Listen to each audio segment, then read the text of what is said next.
Hey, Craig, are we good? Are we good, Craig? Are we recording? Give us a thumbs up. No, that's not a thumb. All right. That doesn't need to be out. Yeah. Anyway, I was going with middle finger. Why did you go with penis? what? I was talking about his shoes were off. Right, sure. All right, I'm Jeez. Grumpy Dungeon Master Christopher. This is No, Grumpy you're not. Dungeon Master I thought you're. Jay. I thought you're Grumpy Dungeon Master Chat GPT. No, we'll talk about that in a little bit. No, we won't. No, we won't. Okay, you want me to start off with that? No, we just won't talk about it at all. Well, that's my topic for the night. Oh no. Yeah, We've done. We did a long episode. Well, I wouldn't say a we long did. episode, but we Well, did an episode that was a lot of Chat GPT, and then we did another episode where you just kept reading Chat GPT. and this the first thing I want to talk about is an article that came out of PC Gamer that was Oh about God. a tweet from Paizo, pretty much just asking what their opinion of Chat GPT and AI art was, and they actually put out an official statement. I'll go ahead and read it here. It says Paizo and artificial intelligence.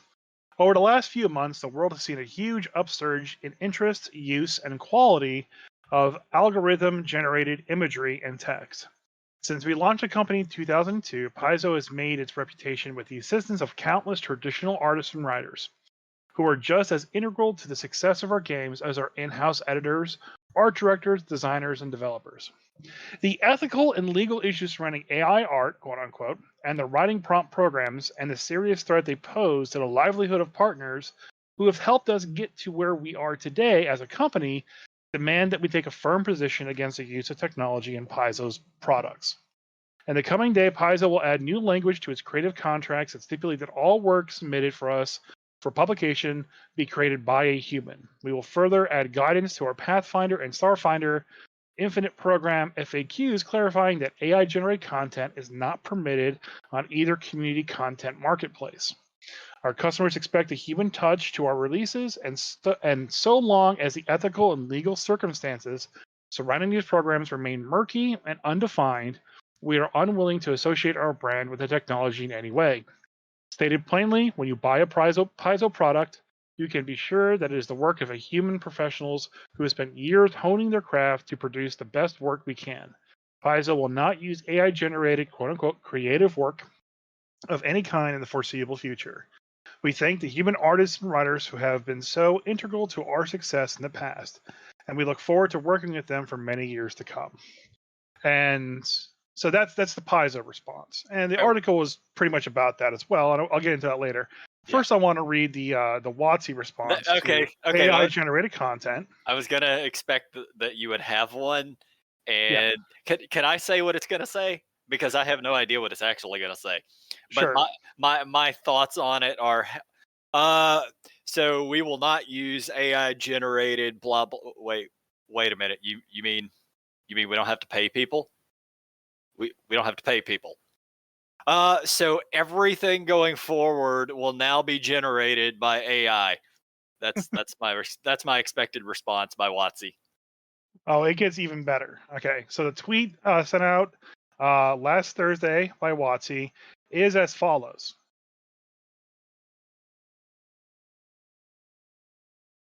Okay, so what I want you to do there is to insert sounds of crickets chirping. Oh, okay.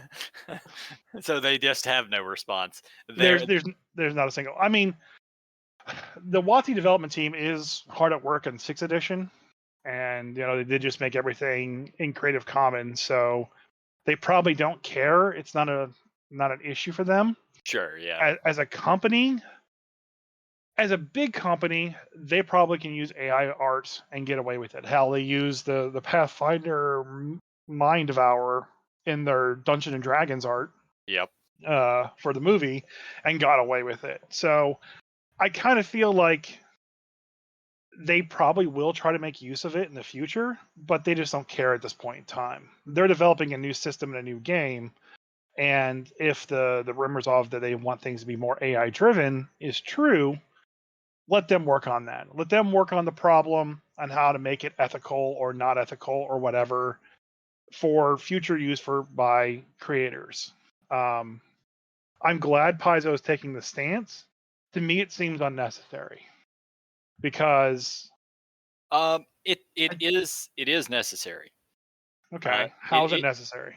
it is necessary specifically so that they can put it in their contracts that you can't use AI generated blah blah blah. So if they hire somebody and then 6 months down the road find out this person used AI to generate this art, at that point that person, they've broken their contract. They can do what they, at that point legalese gets into it. Right. So I understand adding it to the contracts. What I guess I don't understand is why the public show of it. Are they just trying to get more favor from the community that they already have? That they Probably, yeah. miss it? Because I mean, I mean, I personally don't care. Okay, it's great that you're doing that, but why should I care?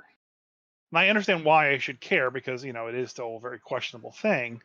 But my why should I care comes like, why are you making a big deal out of this? It's great, thumbs up to you and your company for doing this. You don't gain any more substance from me. And the fact that common creators can't use AI generated art in their work is kind of sad. That's not a requirement for DM's Guild at this time. And if I were to basically publish something, I would look at AI generated art. I mean, we talked about that. I got that cool slime monster that you can see in our Discord, mhm. and I'll use that image. It's free for me to use that. It's copyright to me because it was artificially generated. And I understand there's some legalese battles behind it, but Yeah, like um, a lot of it's just sort of gray territory at the moment. yeah, I appreciate Paizo just going out ahead of everybody and being like, "Hey, we're not using this stuff." If somebody else wants to, they did. Like, obviously, they're not poking or prodding anybody to not use it, but they, as a company, are just straight up saying, "We're using humans. Humans yeah. are what matter, not the AI generated stuff." But no one was asking them for a comment. Well, You I know what mean, I mean? obviously, well, PC Gamer wrote a piece on it, so they were expecting something. I get maybe so. What was interesting about the PC Gamer piece was actually less about the Paizo comment and more about a science fiction magazine. Let me find the. So it's a sci-fi and fantasy magazine called Clark's World. So for those of you who are younger and listen to our podcast, a magazine is kind of like a book, but it's made of shiny paper and it's given to you every month. So it You has stuff on the inside that you can read, like a blog. you can actually still buy these regularly and still get subscriptions. Mostly in airports. Most airports, bookstores, most bookstores still have magazine racks. A There's couple of there's no them. more So there's no more bookstores. really, I go to them every week. Multiple Well, you're bookstores. in Alabama, so you're kind of a little bit behind at times. Well, I'm actually Um, I'm heading to Raleigh, which is definitely up with the times, and my plan is to visit two different bookstores while I'm there. they're closed. No, they might be at this hour on on a Sunday, but um, Actually, so here in Charleston, all the bookstores closed except for one Books a Million and a Barnes and Noble that's in like the hoity-toity rich area of Charleston called West Ashley. yeah. So you have two bookstores in your So we little have two town. bookstores. We have one Barnes and Nobles and one cheaper one. We actually went there this week. This weekend, we went to PF Chang's. But Ah, anyways, how's your so asshole? I didn't get what I ordered, and Oh, it was really weird. Um, I ordered the Wagyu steak, hmm. and she said, "The what?" It's like the Wagyu steak, and I pointed it at the little menu, the Wagyu steak. And she's like, Wagyu. "Oh," she's like, "Oh, okay." So then she brings me the pepper steak, and I didn't realize until halfway through eating it that it was not the thing that I Not yeah, ordered. I was yeah. so hungry. You had no idea. It And was it just was like and it was a steak. it So was delicious, so kind of irrelevant to me. It's like, good food. Anyways, went to Barnes and Nobles, and I'll actually get to that a little bit later. So Clarksburg is a sci-fi and fantasy magazine. I've never heard of them. Either. But it's cool that they have a magazine that they put out every month. What's it about? Science fiction and fantasy. Okay. Yeah, that's all I know about it. Anyways, there was a link to another article by PC Gamer where this magazine had to halt submissions due to a flood of stories written by AI chatbots. And the best part about it is there's a graph that they had going from June 2019 to February 2023, February 20th, 2023. And that's just, and it needs to happen because they gave two graphs, one for February 15th and one was for February 20th. So when you look at the graph, it has a month breakdown for all of from June to the new year, and you can kind of see like there's some some little blips that pop up in the bar graph. Well, the bar graph, what it shows is the amount of AI submitted plagiaristic works that they have caught. Okay, and so you're not looking for anything more than maybe 5 to 25 at the highest, up until December of 2022, where they break 50 submissions just out of nowhere. And then in January 2023, there were over 100 submissions. Jeez. So on February 13th or February 15th, 2023, the amount of submissions they caught were just under 350. And then in 5 days, they are over 500 submissions to this magazine for, hey, here's my short story that I wrote. Please publish it and get some money from us. So I can understand why they don't want to have AI works for their magazine. Yeah. But yeah, because it's going to be really hard to not just have all that mobile magazine just everywhere just be AI generated eventually. Yeah, I just took kind of a look at what Clarkesworld is. So even before my time, there were these kind of sci-fi magazines, and it's effectively a bunch of short stories that have been thrown out. And a lot of it is to kind of find new sci-fi writers and give good sci-fi writers a platform, most of them who are not big names.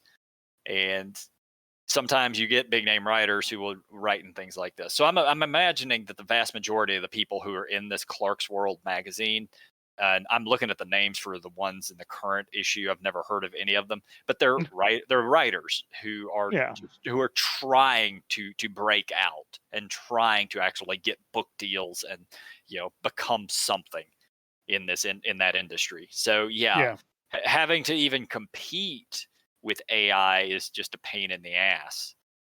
Like these people are writing, they're putting their heart and souls into what they're creating, and then you have all these jackoffs who are just like, give me 35 seconds and I'll write something.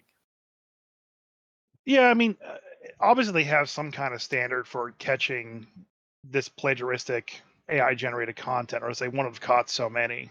Yeah. So go ahead. My guess is that they'll definitely have to be updating their terms and service. Makes me wonder though, is Paizo having that problem? That's why they came out and said that. Oh, it seems likely, yeah. But then again, so I hired all the artists for all the artwork that wasn't allowed for me to use freely. And from what I mean by that is there's a lot of D&D artwork from 4th edition that's free to use for your DM's guild content. Mm-hmm. And I use that a lot. So that's free for me to use. There's also, free artwork out there by artists who let you just use their stuff. If you ask, they'll let you use it. But all the original pieces that I've used, I've paid for the license to use them, and or I've just, been able to hire my own artist to do something for me. So I don't understand why I can't also use AI art for my work. Now, I wouldn't want to use AI writing programs because, that's like my lifeblood. That's what I want. I want to be a actual published, legitimate, I think you've just tabletop answered. RPG. I think you've just answered why you can't use the art. You I answered your own quandary right there. and It, maybe I did. Maybe I did. Uh, but like it's just to me like the art for thing is like okay, if I need an art piece, I can generate a fake one and then give it to an artist and say, hey, I want something like this. sure, Um, but that's not if I'm actually just using it for your product. That's using it to right, push the artist, because trying to tell an artist exactly what you want can be difficult, but if you can kind of show them, that's a little easier. yeah, but like if I want to use that slime monster, I don't see why I can't use that slime monster. You know, Yeah, because to me it's just another little thing. Maybe someone could draw a better slime monster for me, but like I'm really happy with that one. So yeah. why would I want to? It's the issue of keeping people employed. Like Yeah, artists work hard for yeah, it takes decades to get the skills to do really high level art. Same thing for writers, and the community wants to keep that going. It's I don't think long term that's going to be sustainable. I think within 30 years or so, everything we're even discussing here is going to be a moot point because AI is going to do everything. yeah. I mean, you saw the art, the animated thing that Yeah, the yeah, Corridor crew did. I mean, like that's just 2 months of their work, and they've developed full-fledged animation and it was good. from. It was good animation too. Yeah, so it's like I understand there's a need for tool. I wouldn't want to pay an artist and get AI work straight back from them. Oh yeah, absolutely. So it's so weird. Like I put art and writing kind of differently, but then again, if I am creating a bunch of backstories and I don't want to sit there and create 1,000 backstories, I can generate 1,000 backstories and modify, tweak them, clean them up a little bit so The that they actually fit. the one And thing then I can say about this, sorry, is that it is going to make physical art more valuable. oh Be- yeah, definitely. So like having there are a lot of people who do computer art. And me personally, some of it's I have my own preference. Some of it's all right, but I've always been a big fan of Larry Elmore and Clive Caldwell and their art, because those guys sat there with paints and brushes and made something. Yeah, And I am not shitting on digital artists, because that is its own skill set. But because of AI art that's coming out, you're not going to be able to sustain as a digital artist long term. But a physical artist, as long as you have people willing to pay for what you make, you're good. yeah. It's definitely this weird hole we've kind of like worked ourselves into as a society. Yeah. Um, You ever see the movie Wall-E? yeah, Yeah, I'm sure you have. It's just that idea. Uh, as AI progresses, as we get better robotics and so forth, like everything is going to be just sort of handed to us. And this is a couple hundred years down the road. I don't think it's that quick, but at some point, if we continue to progress down this path that we're starting to see long term, we're not going to create anything. We're not going to have to do anything. Everything will become automated. Humanity will probably not really have much purpose for existing. It's very dystopian long term. I mean when you put it that way, yeah, It is. It's very dystopian. There have been plenty of writers over the years who have written these stories that we are just now starting to get into. So good luck, humanity. I was rooting for you. You're doing really good until the end, and the robots took over. Yep. But hey, on the bright side, if we follow down the path of Dune, well, then in 10,000 years, humanity will be a feudal society that has no thinking machines. Yep. But I want to think. I don't want to eat the slug butt people stuff. It won't matter. You won't be here, Yeah, I will. and neither will I. Dude, I'm gonna take in so much spice. I'm gonna be one of the slug butt people. Oh, okay. You're going to be a navigator, just folding space and time at a whim. I already can do that with my my wife and my child. Whenever I rip one, they're like, "Oh God, time has stopped for us." I've been playing. I went back and started playing South Park: The Stick of Truth because Another great Obsidian game. yes, I had never really played much of it previously, but just when Cartman starts teaching you magic, and it's effectively just him teaching you how to fart on people. Yeah. That game is I so mean, good.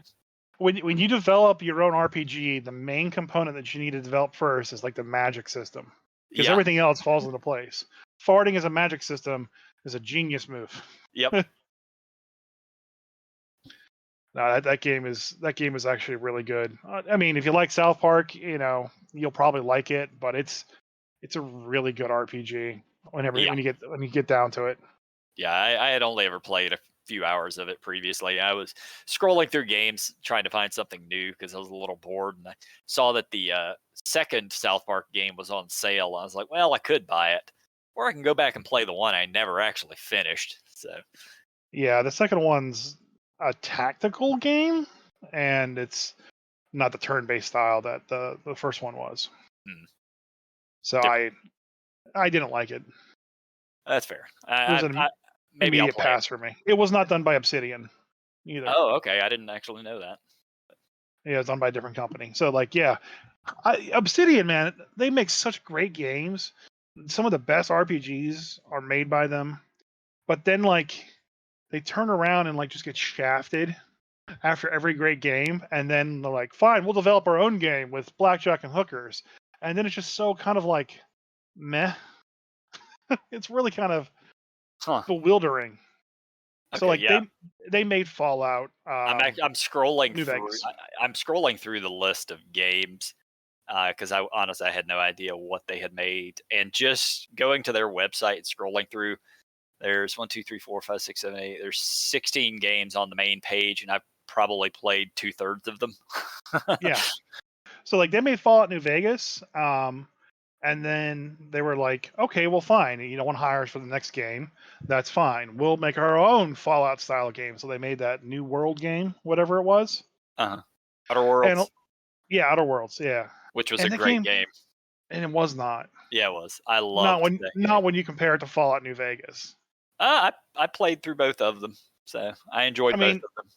one is like this open world where like anything can happen, you can do anything you want, and then you play Outer World, you're like, you must go to point B. All right, now that you're at point B, go to point A again. I'm just like, Yeah, but why? you could also do the 8 million other side quests that were involved in that, which I did. Yeah, I don't like it. To each their own, you know. Everybody has their preference in games, which is why we're going to get back on talking tabletop games because that's what this podcast mostly is. You have a Uh, podcast? I know, amazing. Why are you looking at me, Craig? You shut up. Uh, so I got to play Dark Souls, the tabletop role playing game this weekend. Okay. How many It, times it did you die? it is as awesome as we could have hoped. Okay. Uh, I will get to how many times I died before this story is over, but Okay. I have to kind of explain how Dark Souls works. So it is 5th edition in all aspects. It's you got your character, you get your class, you get your level. There are no races. They do something else. I think it's called Origin, and there are 4 origins to pick from. There's the brute, the fencer, jack of all trades, and the caster. And when you pick this, it actually sets your stats for you. So there's no rolling for your strength, dex, con, any of that. It's whichever of these origins you picked, those are the stats you get. And it also gives you bloodied effects. So if I'm picking the brute, which is what I ended up playing, and I get bloodied, I immediately get +3 to my armor class. I get 2 points of damage resistance, and I get advantage on strength checks and saves. And Okay. every one of them gets some awesome effect like that. Uh, so when going through character creation, you also have the, you know how with D&D you've got your goals and your your flaws is whatever they call it. Those three things that actually have no effect or bearing on the game at all. Yeah. All right. Well, in this one, they have backstories, memories, and drives, which are effectively the same thing, but they actually have mechanical purpose for the game. Okay. So I ended up rolling mine just randomly. And my backstory was of all the ancient knights of Lothric needed squires. You were one, tending to their weapons and armor, waiting your chance to become a knight yourself. Then I rolled my memories. And the memory that I have is the screams and chaos of a bandit raid running, arrows flickering past you. And then my drive was to save the world, whatever is left of it. So, as these were the things that I rolled randomly, and mind you, you can pick them, but I wanted to do it just sort of random. Everything Mhm. screamed that I was a knight who died in a bandit raid. And as with Dark Souls, you end up coming back from the dead. Effectively, you are some type of an undead. And Yes. for me, it was to save the world, whatever is left of it. So I'm a knight who's trying to save the world. I am lawful stupid. They don't actually use alignment, but that's effectively the character I was playing. So with those backstory, memory, and drives, once per long rest, you can invoke each of these character elements to gain a specific mechanical benefit. If you invoke your backstory, it allows you to roll with advantage on one saving throw of your choice. Invoking your memory lets you roll with advantage on one check of your choice, and invoking your drive allows you to reroll one failed check or saving throw of any kind. And That's so, interesting. yeah, like I'm a fan of it. The DM does not have to accept you invoking it. You have to make it actually make sense. So, like with my drive, it's to save the world. If I get, if whatever they attacked me with was going to kill me, I could potentially say, no, I must save this world. I'm invoking my drive. And then he might allow me another saving throw. So, Okay. yeah, kind of a really cool element. And I'm glad that they actually gave a purpose to that. So let's see. Yeah, the brute, which is what I did. Like I said, it gives you your stats, give you your bloodied effects. Brute is basically your fighter type class. Your hit points are based on the origin. So I had a Okay. D10, I had a D10 hit points plus con modifier. One thing that's very, very cool about this system, and at first we were really concerned with it, but it actually turned out to be kind of awesome. Every time you level up, you do not get extra hit points. You just get your con modifier. That's it. So you're always going to have kind of low hit points.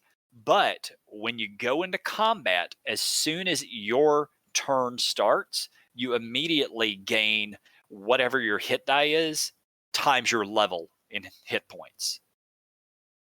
So Okay. at second level, I effectively was running around with 33 hit points.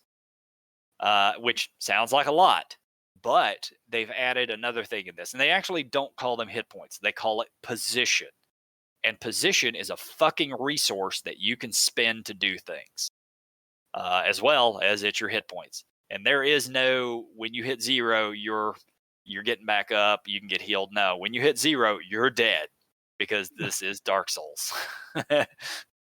But you can spend like my you're able to spend 5 points minimum to do 5 extra damage on an attack. And for every point over that you spend, you could do more damage.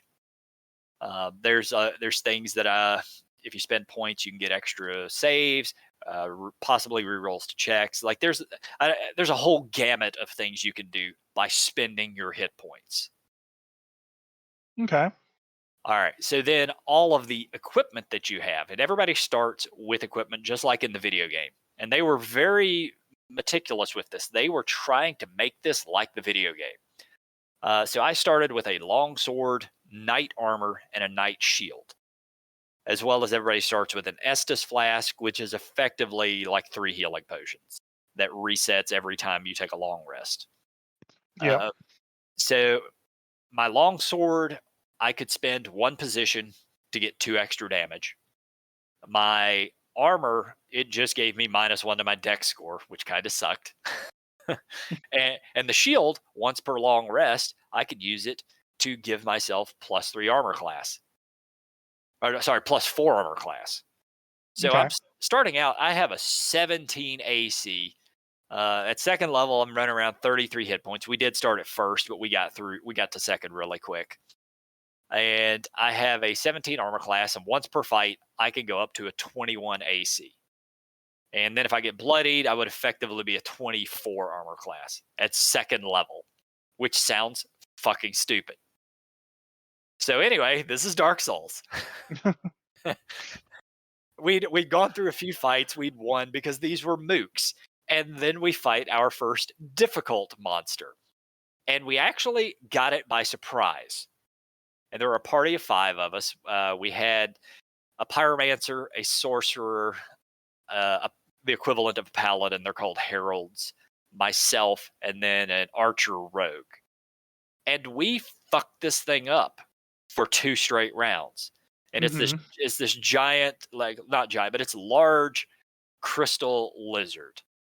So I'm up meleeing with this thing, and it jumps off the wall. And I've been spending my hit points effectively to get in more damage and do other things to this thing. So I'm at mid-20s in hit points, and it jumps off the wall and hits me for 11 damage. I make my strength save, so I'm not knocked prone.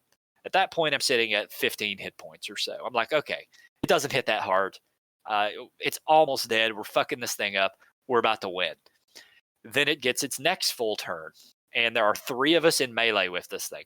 So one thing this thing could do was take 4 melee attacks in a round. So it swings at me first. I activate my shield. I've got a 21 armor class. I'm thinking to myself, okay, I'm fucking good. No, it hits me for 28 damage with my 15 hit points left. So, as this is Dark Souls, I am now dead. It then proceeds to kill the other 2 people that were in melee with it. Dark Souls, the tabletop role-playing game, has a mechanic in it that if half of your team is killed, rounded down, if half of your team is killed, you lose. Everybody dies. Okay. So effectively, we wiped on our first difficult monster. But as is Dark Souls, you can respawn back at the bonfire. So when you respawn, you roll a Wisdom saving throw, DC 18. If you fail that saving throw, you then have to roll on their chart to see what effects take place. And it's basically you roll a d20, and depending on what you roll, something will happen. I rolled a 4, I think it was, which basically it gave me -1 permanently to my passive perception. Okay, that's fine. A couple other people roll. One of them actually made their wisdom save. Muffin, he actually got a benefit, if I remember right. And then the other 2 people both rolled nat ones, which is you're dead. Make a new character. Okay, so straight dead. Okay. Straight dead. So our first introduction to fucking Dark Souls is exactly like Dark Souls. It's you're fucked, make a new character, which is fantastic. It's what I've been dreaming of. It's what I wanted. Okay. There are some issues with the game. It is not balanced by any means, have no doubt. And it's not even that the monsters are unbalanced, because that's intentional, but the classes are not balanced either. So our buddy Jacob ended up playing a pyromancer, and the pyromancer gets 3 kind of like firebolt spells per day, or per long rest or short rest. I don't remember, but he gets 3. So my other buddy Johnny made a sorcerer. He had 15 magic missiles, and I think 9 of some other spell. So 3, if you play a pyromancer, and like 20 something if you play a sorcerer. Okay. Not exactly balanced there. And Well, I mean, you probably didn't have a lot of hit points or something. well, neither of them did. That your hit points are based on what your origin is. Yeah. So Muffin kind of picked wrong. He picked the caster, which is your caster class, or so you'd think, and you kind of get the benefits for the caster stuff if you're bloodied. But you get a D6 of hit points. You got no con modifier, so you're never actually gaining more hit points as you level up starting out. Okay. So it doesn't really make it a difference which one of those you pick in the beginning, I don't think. Because the stats that you start with are really fucking low. If you pick the caster class, your intelligence is 14 and your wisdom is 13. Hmm. The brute, which is what I played, my wisdom was 12. So What it's was your intelligence? 10. So Not too high. Needs to be lower. yeah, I agree.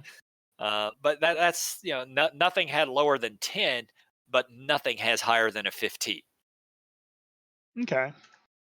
So, is there a mechanic in the game to basically do a dodge roll? uh, there should be. I don't think there is. I can't say that no classes have that because I didn't look at all of them. Because you get, it's just Well, it's like available to all classes in the game. maybe it's a thing at 4th level. You just all get dodge. I know that the dodge ability, just like in 5e, is a thing, which, if I recall right, gives disadvantage to things that are attacking you. But yeah, honestly that's what I would use it as. Just you're taking the dodge action. All right, you're just rolling around in circles. When you're done, when they attack you, you end up like on the other side of them. Basically, when they attack you again, you end up back in your initial position. That's how it worked in the video game, right? Sort of rolling circles around them. No, I mean you just roll and then you stand back up. If you want to keep rolling around them, you can do that, but it depends on the boss or something. Oh, And okay. honestly, that's why I don't play any of those games. Yeah, I've played a total of maybe 2 hours of Dark Souls 3. That's the It's that's the extent of my knowledge of Dark Souls. I know they made this fucking game, the video games, to be so stupidly hard for no purpose other than to be difficult. that is fine. The problem is you just dodge roll your way to victory. Yeah. From what I've heard from people who have played the shit out of these games, you can play tanks. There might be the occasional boss here or there where you have to do that, but it's No. possible to play Every through that. boss requires it. I was actually watching something on Reddit where the guy basically opened his Elden Ring world to people to come in to invade him, and everyone would come into the world to invade him, Mhm. find where he was, and then try to kill him. And his whole strategy was to dodge roll behind them. Like first, he would lure them into an alleyway. Then he would dodge roll behind them, stand so they couldn't get by them, drink some potions or whatever, Mhm. and then use a shield to basically just breathe flame in front of them Okay. and kill them eventually with that. And then you would see the people, the PvPers, panic and try to dodge roll all around to get like around him or But over him or right, but something. he's blocked him in the little corridor. Right. So. So, and that's just the game is all dodge rolling. So I was actually very curious if the tabletop RPG had it because No, not really. Like I haven't seen anything remotely like that, other than taking the dodge action, which is we the dodge action's that's a D&D thing. it shows how much of an old man I am. Back in my day, we didn't have dodge rolls. You just died. Yep. You played again, and there were no continues or save points. Your Nintendo shut off. You lost all the progress. Yeah, unless it was like Tyson's Punch Out, where it had a fucking code where you could restart at Super Macho Man. Ugh. But yeah, a lot of the classes are pretty much straight out of D&D. I played the Knight, which is just a fighter. I got to pick a fighting style. I got Second Wind. At second level, I got Action Surge. Um, there are a few differences along the way. I know because there are no archetypes. But at 4th level, I got improved critical, which would crit on 19s. At like 17th level, it becomes on 18s. There's a few other things that are different. That's cool. Overall, though, like if you want just a fucking hack and slash game, and you don't want to branch outside of 5e too much, this is a good one. Like we had a good time with it. We'll be playing it more, and I know there's going to be more to it than just what we've been doing. We're kind of in the starter dungeon. But. Yeah, you let me know when you have to start dodge rolling to beat a boss, and then I'll tell you how terrible it is. If I have to start dodge rolling to beat bosses, I may even tap out. Be like, fuck this game. I don't want to And I do use that. my reaction to dodge roll. Yep. You get multiple reactions, and you just have to use them all to dodge roll to survive. I got to actually play D&D over the weekend. Well, not play. I actually got the DM since most of my group is no longer sick. Oh, that's good. Oh, that's only taken Yeah. 3 weeks to get better. Yeah. I did the first mission from the Keys to the Golden Vault. All right. Where they had to basically sneak into a museum and steal an emerald flame. And the book it was something different. And in the book, it's actually an eldritch horde that lives inside the gem. Okay. And it's going to hatch at midnight. So the group has to get it by midnight, or else the eldritch horde is going to hatch out of this crystal and kill everybody. So I basically said that this is actually an egg of an Abashia, Abishai. and Abishai, whatever, and they have to basically get it and bring it back to the NPC to basically make it so it can't hatch anymore. Yeah. And I let them go into the museum while it was still open, but the room where it was in was closed for the gala, and they had tickets and everything to the gala. So they kind of went in and they scoped the place out, and then they went back to the museum during the gala, and their idea was basically cause massive disturbance and then steal the MacGuffin and get out during the gala, not do any more further recon in the gala or during the gala and then come back at night. They did talk about doing that though. Okay. So I think that's where I messed up. I let them go into the museum first and you kind of look around. According to the book, it says the museum is closed to set up the gala, and that oops, their first time they can recon is actually at the gala. But it didn't make sense with essentially I make this museum be the House of Wonders in Waterdeep, and like an offshoot of the temple and everything. And I just didn't feel like it would make sense for me to close down the museum before the gala. Yeah. So they got to scope it out, and then they were like, okay, we're going to break in during the gala, cause disturbances, and grab it and run.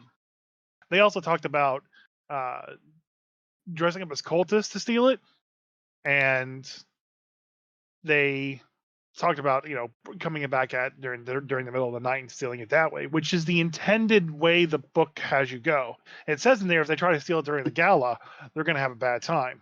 Yeah. So what one of them does is my wife, she basically sabotages this animatronic allosaur and basically makes it go on a rampage. All right. And another person has a bottle of everlasting smoke.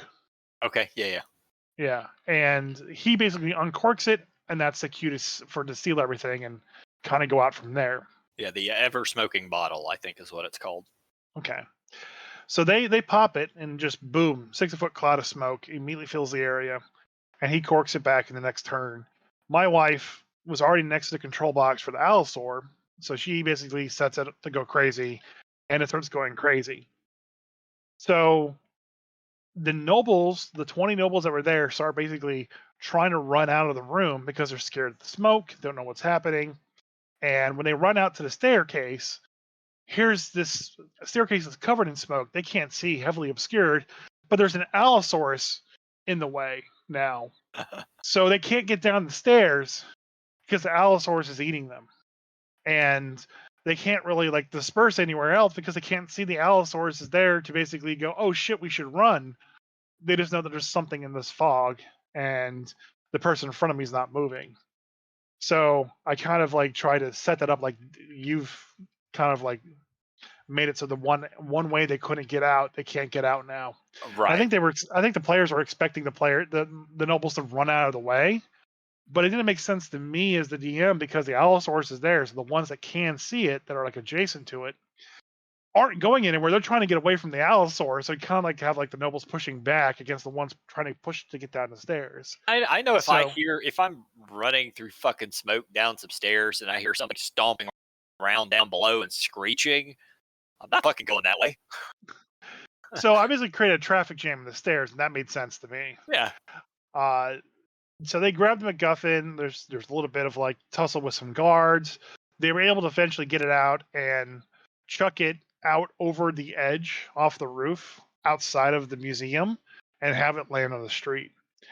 And we were already running late, so I kind of like quickly wrapped up the ending and was like, okay, we'll tell you what happens with the the stone hitting the street next time. Yeah. I honestly don't know what I'm gonna do. Except Uh, maybe, have one of my other players that wasn't there because he was sick. Kind of be like a Deus Ex Machina. down there to catch it. Yeah, down there to catch it and just like walk away. Because there's always that one thing in the heist movies that's not shown to the audience. Yeah, That little did anyone know that they actually set up a wagon down there with straw in it. yeah, Like the whole thing was planned to throw it off the roof. and that's honestly, I think that's the best answer. It's like, nope, yep, and he was there the entire time just waiting for it. So that's probably what I'll do because that just makes sense for the heist movie, you know. Yeah, every heist movie has stuff like that. And honestly, I've always wanted to run a D&D game where the characters just pulled off heists. Like every game session is they get hired to pull off a new heist, or hell, they may just want to pull it off themselves. You know, Honestly, this book is pretty much that. yeah, that'd be kind of cool. Just heist after heist. I personally I love heist movies. Our friend Jeffrey Lightwood, he wrote the final one in there, Hmm. which is the level 11 heist, where you have to break into a genie's house and steal the the what is it, the Book of Darkness? Oh, Um, the Book of Vile Darkness. yeah, the Book of Vile Darkness. You have to steal that from the genie. Ugh, good luck with that one. I mean, Um, it might be okay getting in there and getting it out, but then you have to deal with the Book of Vile Darkness. yeah. Well, now that it's been officially introduced into Dungeons and Dragons, I can start using it again. Yeah, yeah. It was like one of the last things that came out for fourth edition was the Book of Vile Darkness. It was a whole book dedicated just to that. Yeah. Well, third edition actually has a Book of Vile Darkness, and it's all the stats of all the demon and devil lords, and a lot of spells that are not intended for PC usage. Yeah. Lots of curse and badass evil magic items. You know what? So, It doesn't actually have stats for what the book actually does. That's weird. it may not end there, but I want to say I've seen it for 5e. Was it not in the DM's guide? I don't think so. Eh. I I mean, to be fair, I've played so many editions that everything kind of overlaps. So I could even be thinking of the third edition stuff. Yeah. For the fourth edition, the Book of Vile Darkness was like all traps and stuff as well too. And it was a really good book. Book of Vile Darkness. Yeah, well, there's the actual existing copies for third edition and fourth edition, but then there's the in play version of it, which is a whole because it's an artifact level item. These 11th level characters would be stealing from a genie's house, and It what? isn't. Is it? It isn't a DMG. Okay. Okay, yeah, because I don't know the stats or the effects of it, but I know it's an artifact level item. There's a lot of stats to it. You get random Yeah, properties, ability score adjustments, spells to cast. Yeah, a lot of good stuff. yeah, but it's a very evil item. So cracking that book open, I mean, honestly, if you're playing a bunch of people on a heist who are stealing something that awesome and powerful, oh, you know good and well there should be PvP after they obtain that item. That's how it should somebody end. somebody has to try to walk off with that thing. I can't imagine that going any other way. So if a solar tears the book in two, it's destroyed for 1d 100 years, and then it reforms in a dark corner of the multiverse. Cool. Yeah. There's every artifact has a way to permanently get rid of it. Does it have that listed on there? There's no permanent way to get rid of it. Okay, I mean, hell, maybe Well, there isn't. Maybe it. there is a permanent way to get rid of it, which is if all evil in the multiverse is wiped out, the book turns to dust and is forever destroyed. Yeah. Okay. So there it is. There is Yeah. a way. Good luck, but it exists. That's never going to happen. No, absolutely not. But there it is. You have to Yeah. you have to get access to the Infinity Gauntlet first before you can do that. A creature that's attuned to the book for 100 years can unearth a phrase hidden in the original text that, when translated to Celestial and spoken aloud, destroys both the speaker and the book in a blinding flash of radiance. However, as long as evil exists in the multiverse, the book reforms in 1d10 times 100 years later. And then, if all evil in the multiverse is wiped out, the book is turned to dust and forever destroyed. Neat. I Yep. like it. I'm trying to think what is the Celestial version of it. It should be right next to it. Crap, I can't remember. Is it the Book of Radiance or something like that? Crap. I was just had a campaign that had it in there. Yeah, and it was an MTG card too. Yeah, it's kind of annoying me that I can't. Book remember. of Exalted Deeds. Book of Exalted Deeds. Yeah, that's another good one to mess around with. Yeah, there was I was running the Ventures League, and the MacGuffin person was like this 10-year-old girl that read the Book of Exalted Deeds and didn't like die instantly, and decided to go into Avernus to save a bunch of people. As a 10-year-old girl, okay. As okay. a 10-year-old girl, yeah. So yeah. Was that that was an Adventure League thing? Was that something you Yep. came up with, or was that something somebody wrote it? Somebody wrote it. Yep. Huh. Interesting concept. It was if the child was set up early in the story, but she disappeared after a couple of adventures and then came back out of nowhere. Okay, with having read the Book of Exalted Deeds. So what the hell? Like, they didn't. If the story was you bringing her to Baldur's Gate and then bringing her to the place where the Book of Exalted Deeds was, and then helping her read the book, and you had some connection to this girl other than being some kind of like MacGuffin item that shows up out of nowhere, yeah, it would have been a lot better. This sounds like it was a terrible plan for Adventure League, but this could be a pretty awesome campaign that somebody could put together. Essentially, they at the time, Adventure League was hired one main story artist or story writer, and he would hire other people to write little tidbits along the way. But there wasn't any consistency to the main story threads between each adventure. Yeah. So the main guy probably was the one who wrote the little girl and then wrote it that she reads it and then continues on into Avernus. Yeah. But in between there, you just throw in all these random adventures. Yeah, like at first she's like the go-to NPC for the first mission, and then like the very next one she's 16, I think, and no longer leading the caravan to Baldur's Gate. Then she's 10 later on and disappears. Yeah. I remember you telling me about this. It was last year at some point when we were discussing this on the podcast. But yeah, that's just it makes more sense now that we're talking about it again to me. Yeah, it was just weird. Overall, the story getting in there and finding the lost souls that were trapped in Avernus is an interesting premise. That story is good. It just didn't have the key pieces to go from one to the other, and they all wiped anyways.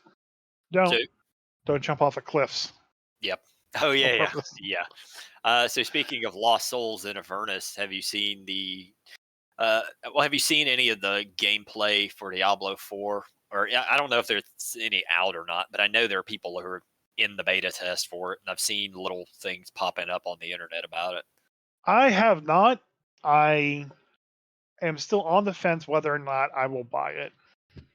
But it's Diablo, man. You've played all of them.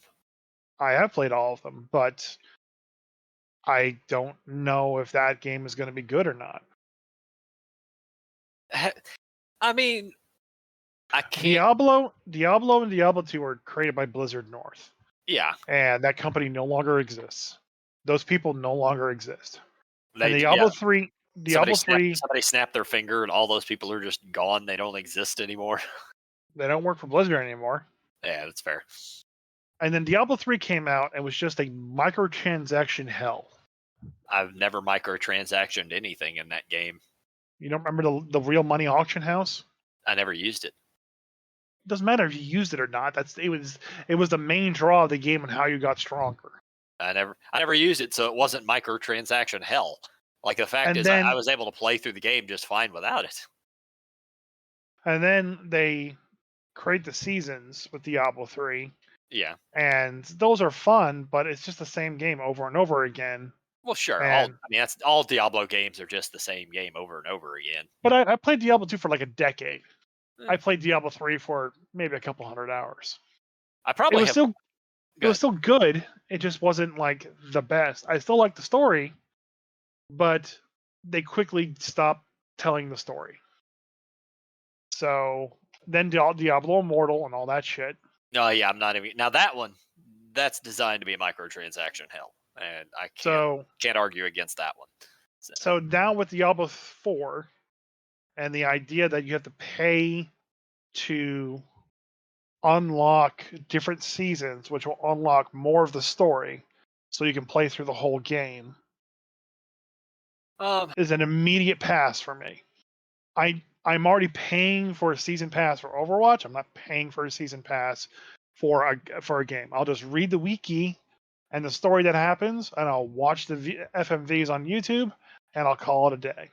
Yeah, I already know I'm going to buy it because that's just the kind of person I am, and I love Diablo. I don't partake really in microtransactions much, as you well know.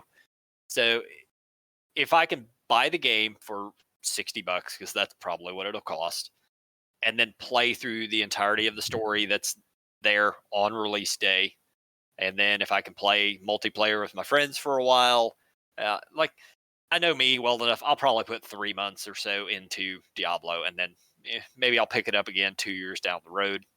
But I'm not too concerned over the microtransactions of it, as long as it's not gonna fully affect me and the way I play the game. Well, I don't know. Yeah, it's a wait and see. Like, you always have to wait and see. So the base edition is $70. Ugh. The digital deluxe edition is $90. The ultimate edition is $100. Well, I don't care about any of that, but 70's pushing it, man. 60's rough enough. Yeah. Like, I've been wanting to play the new Harry Potter game. I can't even bring myself to fucking drop 60 on that one. And I know I'll get a lot of hours in that. Yeah, I don't know. It's just not worth it anymore. That's all I'm right. going to make my own games with blackjack and hookers. Fuck yeah, blackjack and hookers. That's the way to do it. That's what we're going to do. We're going to go LARPing this weekend. But punch and pie. Won't be any blackjack and hookers there, but punch and pie is pretty good. I'm not ready for a LARP. It's been a long time. I haven't been in 3 years. Yeah, you got to buy a season battle pass to play Diablo 4. No. Yeah. With the $100 thing, you get it for free. Good job, Blizzard. Good job. Fucking, it's Wizards of the Coast in video game form. It kind of is. Yeah, no, it really is. The certain companies, they just get too big, and then they just stop caring and just squeeze money out of everybody. Your shit ain't that good. We got other options. So back to D&D for our last topic. Yes. I posted a funny little comic in the podcast chat, and there's a webcomic called Tales from Alderwood, which is like loosely based D&D comic about their characters or whatever playing through. I haven't read through the comic, but in the comic, the main heroine has a small little absolutely round owl called Cream Buff that is her mage familiar. Uh-huh. Okay. During the comic storyline, they're fighting off some bandits, and a bandit grabs Cream Puff and spikes it against the wall, immediately killing it, sending her familiar back into the realm of the owls. Okay. And not until like almost a year's worth of comics later was she able to actually stop and take a breath and resummon her familiar. And what was really interesting about this is that they actually put weight to this person, this heroine, and her attachment to the familiar. Like Yeah. they're best of friends. Do any of your players treat the familiars that way, or are they just 10 gold trap finders? Yes and no. Okay. Uh, okay. So let me back it up a lot here. Okay. I started in second edition. In second edition, familiars took money to summon. They gave you actual benefits for summoning them, not just I can see through its eyes and I can cast spells through it. Like you got stat bonuses, you got other stuff. But if it died, you lost Constitution. Oof. So it was a choice that you had to make. And I played a wizard for a long time in second ed, and I had familiar. So like it meant something to have that familiar. And it's not just a simple if it dies you just resummon and get the same one. No, this is a real living creature. This thing, when it dies, it dies. Then third edition comes along, and it wasn't as cool. I don't remember all the effects of it, but I remember it just, yeah, depending on what type of familiar you had, you got a different bonus. And if it died, you could kind of bring it back and you didn't lose Constitution. Like there wasn't any weight, there wasn't any real drawbacks per se to losing it. So 5e, it's just kind of a joke. Oh, you're just summoning some fey creature that pretends to look like whatever the hell you want. It doesn't really do anything for you other, like I said, see through its eyes, cast spells through it. When you buff yourself, you buff it. Everybody I know, for the most part, uses a familiar. They just kind of keep them hidden until they actually need them. Yeah. Uh, and I'm trying. I can only really think of one person in our play group who used a familiar regularly, and that's how they always were. And that familiar died multiple times. No, there were two of them. Muffin also used one in the Oriental campaign that we played, and he actually Muffin's a great role player. He played it up. His familiar died multiple times. Multiple times, and every time it died, he would summon it up. He would apologize profusely to it. He would then go out and spend actual in-game money buying it the treats that it liked. That's pretty much so like in the comic you see her basically cast the find familiar spell, and as she's doing that she whispers, please give her back to me. And then I guess someone else, like a fan of the comic, drew the thing that I initially saw, which is basically Cream Puff showing up in the realm of the owls and just kind of like picking off the fact that it just died, and it just kind of like plops itself on the ground and sits in front of the great mother owl that's like this massive owl, like a fat chocobo Yeah. in a tree, and just waiting for like to get summoned back, and it just takes forever. And then like you see the spell get weaved through the sky, and then like the whispers hits the great mother owl, and she opens up one eye and zaps him back. Cream Puff, that is, zaps Yeah. him back to the realm. And it's just kind of neat that the community kind of went out and made that and kind of like brought it all together. But I haven't had anyone actually use familiars at all in any of my campaigns or stories. I don't The, know the why. the the benefits are very limited. They don't really give you a whole lot. So Yeah. yeah, I, Yeah, when you look at Find Familiar just from a mechanical standpoint, it's useless. yeah. But Well, we didn't even talk about it last week because they have Find Familiar. It was in the new UA, and it's more garbage than it already was. Like it oh really? matters. I don't even want to dig it up right now. We can talk about it on next week's podcast, but it's just bad. Like, it's just more of the same trivial nonsense that makes familiars not fucking matter. That's a shame. Because Yeah. I feel like they should matter, but they should be part of the character kind of as well too. And if they just want to keep things bland mechanic, then they're doing the great job. But Yeah. I don't know. There needs to be more weight put to them. I agree. And as a DM, you always have that option. You can change everything up, but I personally would like to see it changed up in the core mechanics, not have to do it myself. Yeah, and that's like a can of worms I'm not going to open here. But we complain a lot about like there should be X or should be Y or should be Z. And a lot of it just comes from like that should be what's being published because that is the core mechanics everyone uses. Yes. Yes, I can make my own. Yes, I can go to DM's Guild and possibly find that. But why should I? Yeah, I don't When I have. should be able just to go to the book, go to the actual core materials, and get what I want right from there. Yep. I don't know. And yeah, and companies like Paizo, they try to give that to you. Company like WotC, ugh. But hey, at least WotC is going to be able to put out stuff here soon without having to pay for anything. Thanks, Well, thanks AI. I'm gonna chat GPT my own find familiar rules. That's what I'll do. Well, that's how we're opening the next podcast.